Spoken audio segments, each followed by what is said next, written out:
The subject which I have chosen for today's deliberation and discussion is spiritualism in management education as a movement. Some significant issues and possible solutions. Let me also express my heartfelt thanks to the organizers of this unique international conference on spiritual paradigm for surmounting global management crisis and inviting me to deliver my views on the subject. The honor and the regard that accompany the invitation to speak this morning, rather afternoon now, is deeply appreciated. I have enthusiastically attended the inaugural session which was chaired by our beloved Dr. S.A. Dave yesterday, which was unique, grand, thought-provoking and full of ideas. It has certainly enriched our knowledge and also agitated our brain to know whether all such things are possible in this blessed land.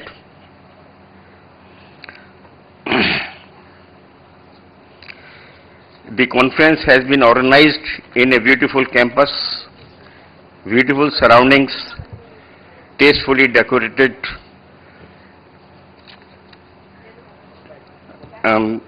campus. I am fully convinced that the concept of spiritualism vis-a-vis managerial and economic excellence is now very much clear to all our participants, having heard so many learned speakers since yesterday. Thus, I do not propose to dwell on that particular issue.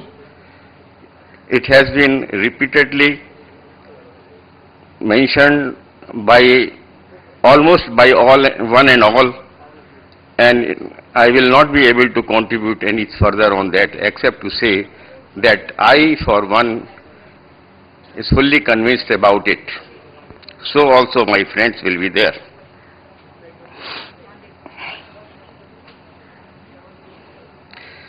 Dr. Dave, in his memorable inaugural address the other day, has suggested, among other things, that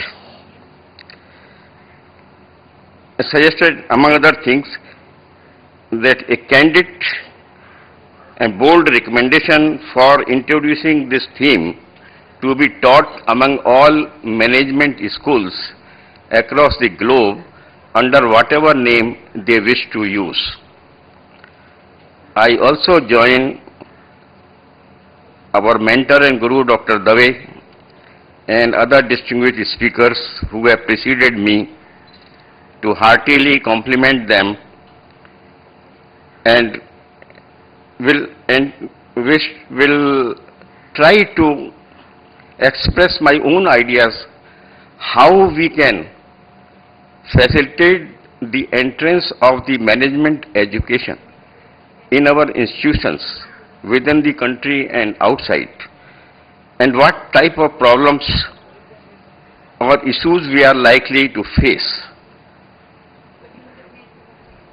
I think this may be very controversial, but I will be too glad to explain them in support of them.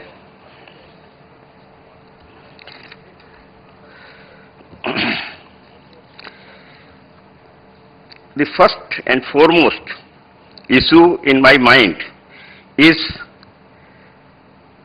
that of creating and developing necessary infrastructure for spiritual management. And what we mean by necessary infrastructure, of course, physical infrastructure comprising the place for organizing such programs, maybe own buildings, hired buildings, or makeshift arrangements. We can also utilize the universities, business schools, chambers, associations, NGOs, private consultants, and educators in this endeavor.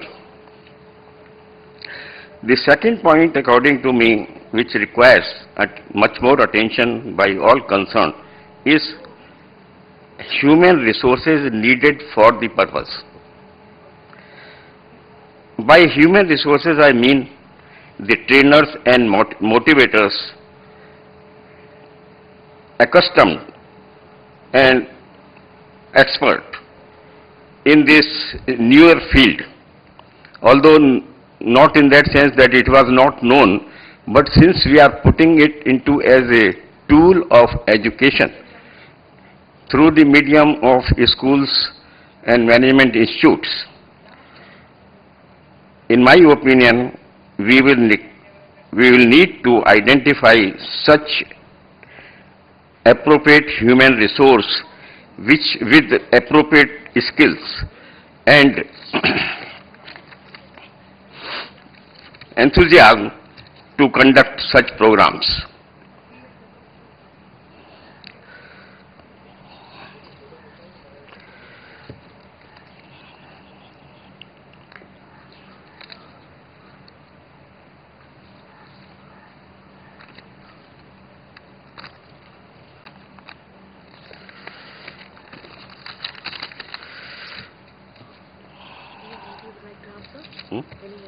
No, thank you.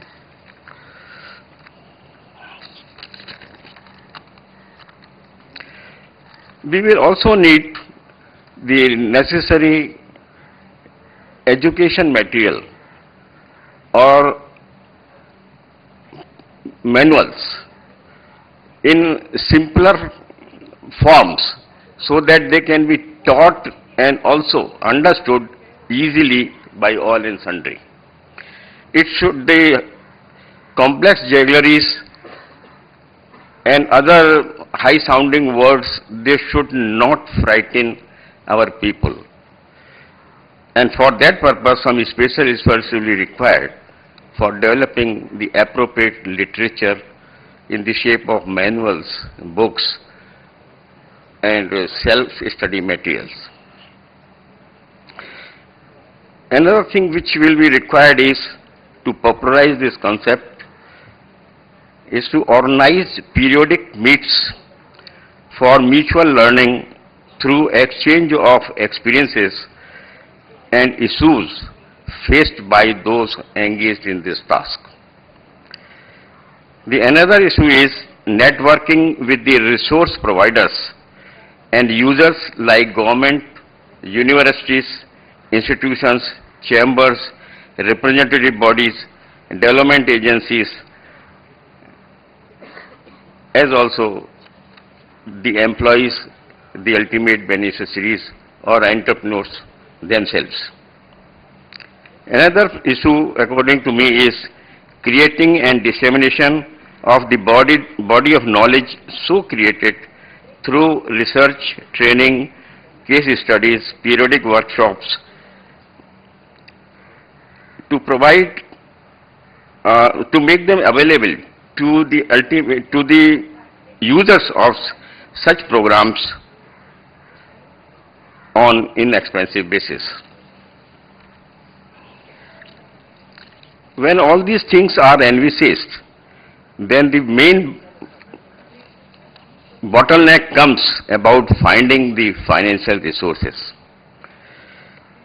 Money makes the mayor go. Howsoever noble task it may be, it will need resources and a lot of resources. This morning only, when we were traveling towards this seminar, Dr. Dave has just inquired how this institute is being funded. Not with any other intention, but to know, because these are our promotional and developmental activities in a way, and not pure commercial activities. to financial resources, how we can find them. It could be through our own funds, securing sponsorships, grants, donations from the interested bodies, philanthropic agencies, national and international agencies, as also the government ultimately, which is interested in the qualitative improvement of our own people. In conclusion, I don't want to prolong much on that. I will be too glad to answer any of these issues with you. Let me mention that these issues are illustrative in nature and by no means an exhaustive list. The learned participants are free to add their own issues and areas of concern which need serious consideration and deliberations. We have to be imaginative and innovative in addressing the issues and find workable solutions. The whole attempt should be not to dampen our enthusiasm or circumvent our aforementioned mission.